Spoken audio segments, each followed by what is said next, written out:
on se retrouve pour le 3e épisode de la série où je... Comment on l'appelait? Tu t'en souviens jamais? C'est 2 canapés, une place. Ouais, voilà, 2 canapés, une place. 2 fauteuils, une place, pardon. 2 Deux fauteuils, fauteuils, une place. 2 fauteuils, une place. Ouais, comptez pas sur moi là-dessus. Non mais voilà, bon, équipe de bras cassés, bienvenue, voilà. Si vous nous regardez, on est au 3e épisode, il y en a déjà 2 qui sont sortis. On est en présence de Eden Antares, alias Ellie.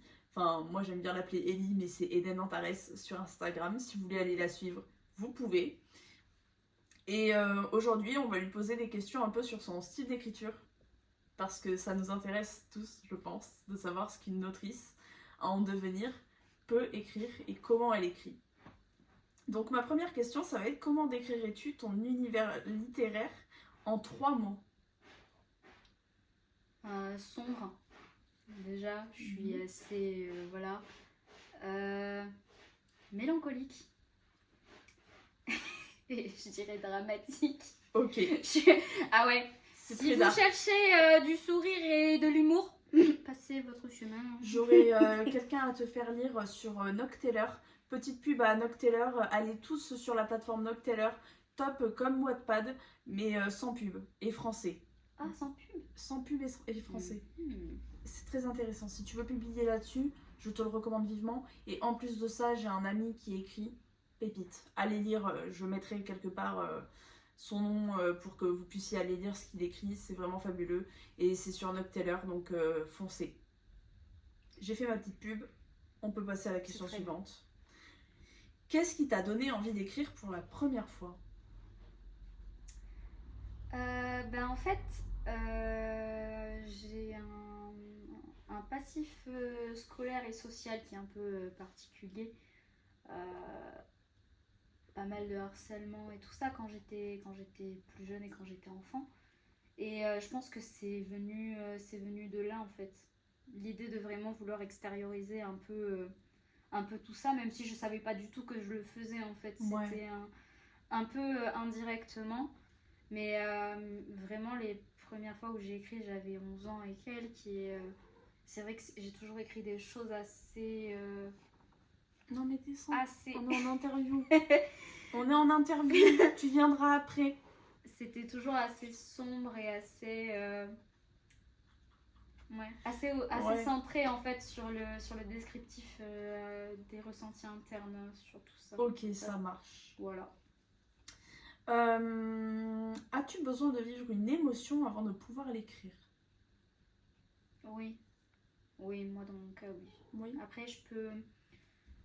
Essayer de la ressentir. Ouais, mais une émotion que je synthétiquement. décris vraiment, généralement, c'est que je l'ai ressentie.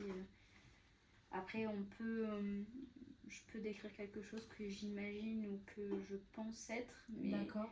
vraiment m'attarder sur une émotion en particulier, c'est que je l'ai ressentie à un moment donné ou que je l'ai frôlée de près. Ok. Écoutes-tu de la musique en lisant ou en écrivant? Ou les deux? Alors non, parce que j'ai des gros problèmes de concentration. Il me faut vraiment pas de bruit ou alors du bruit blanc. D'accord. Du bruit blanc ou de la musique classique, parfois ça passe, mais il faut absolument pas de la musique avec des paroles ou quoi. Ok, ouais. Ah, sinon j'y J'ai arrive pas. créé une playlist sur Spotify. Je sais pas si tu écoutes sur Spotify. J'écoute pas moi sur Spotify, mais Mince. en vrai, pourquoi pas. Parce que du coup, mais si tu veux, je te passe un compte familial gratuitement. Voilà, on s'arrange en fait. Fabuleux. Voilà, je crois qu'il reste une place. Je peux te fournir Spotify gratuitement si tu veux. C'est génial, écoute. On verra ça. Voilà, marché conclu. Bon, allez, voilà. Marché conclu. Mais sinon, ouais, des bruits blancs. Des bruits blancs, principalement que je mets dans un casque. Ouais, Et, le top ça. Ouais. Pour se C'est concentrer, il n'y a rien de mieux. C'est surtout ça, ouais. Comment vis-tu le partage de ton intimité à travers l'écriture? Comme je dis, on est toujours sur... moi, dans mon cas, j'ai toujours l'impression de faire des autobiographies dissimulées. Après, le truc, c'est que généralement, je parle pas beaucoup de comment moi, je me suis sentie par rapport à ça, parce que pour garder cette frontière un peu de la fiction et de la réalité... parce que j'ai pas forcément envie En fait, je m'expose sans que les gens sachent forcément dans quoi exactement. Et ouais, c'est particulier en vrai le rapport, mais j'ai toujours vu comme un défouloir en fait. Ok, Donc voilà. ça marche. Parfait. On arrive à l'avant-dernière question. Donc, quelle place donnes-tu à la spontanéité dans ton processus créatif? Là, t'en parlais un peu par rapport au fait des insomnies. Moi, je dirais que la spontanéité, elle a quasiment toute la place en fait. Enfin, Ok, moi, en ouais. fait, tout ce que j'ai toujours fait, je l'ai fait spontanément. Je pars avec aucun plan en tête, en fait. Ok. J'arrive... T'es pas du genre architecte dans ton écriture, Non. en fait. En fait, je ponds en fonction de comment ça vient. Et une fois que le premier j'ai fait, c'est là que je restructure. Mais je suis vraiment pas du genre en fait à faire du chapitrage, à vraiment donner. En fait, je pose des piliers fondateurs, début, milieu, fin. Ouais. Mais encore parfois j'ai pas toujours la fin quand j'écris. Ok. Voilà. Mais en fait, je pars avec des bases, on va dire, avec un personnage et tout ça. Mais même la personnalité de mon personnage, en fait, j'apprends à connaître mon personnage au fur et à mesure quand il évolue. Ok. Vraiment, je lui donne des traits physiques et comportementaux, on va dire, prédéfinis. Mais une fois qu'on est dans une situation, j'apprends à le connaître en même temps qu'on est sur cette situation-là. Ouais, je vois. Je suis vraiment pas du genre à tout prévoir parce que justement si je prévois trop, en fait, j'ai l'impression d'être un peu enfermée je vois. dans un truc. Ouais, je comprends. J'espère que vous comprenez aussi ce que Ellie ressent quand elle écrit. Je suis pas toujours claire, Mais en vrai, si, moi je trouve que t'es claire. Hein. Et dernière question, comment gères-tu les moments de doute ou le syndrome de l'imposteur? Alors? C'est la fin de l'interview. Je vous souhaite une très très bonne soirée, bonne journée, bonsoir, bon appétit. Et je vous dis à très bientôt. Joyeux Noël. Ouais, joyeux Noël, joyeux Halloween. Joyeux Hanouka. Ouais, voilà. Et dégustez bien vos chocolats de Pâques à Noël. Voilà, allez, bisous la commune. Hein. Non, mais allez. Non. Comment gères-tu les moments de doute ou le syndrome de l'imposteur? Je dirais pas bien, du coup, parce que, en fait... pendant très très longtemps, j'ai dit à personne que j'écrivais, surtout à mes parents par exemple. Pendant 6 ans, j'ai quasiment pas parlé du fait que j'écrivais. La seule personne qui était au courant, c'était ma meilleure amie. Ok. Et c'est tout. Parce que soit je trouvais que mon écriture elle était pas bien ou assez bien, ou alors je me disais que en fait il y avait forcément mieux que moi, ou que c'était pas... Ouais, c'était tu te sentais pas légitime. Non, quoi. pas du tout.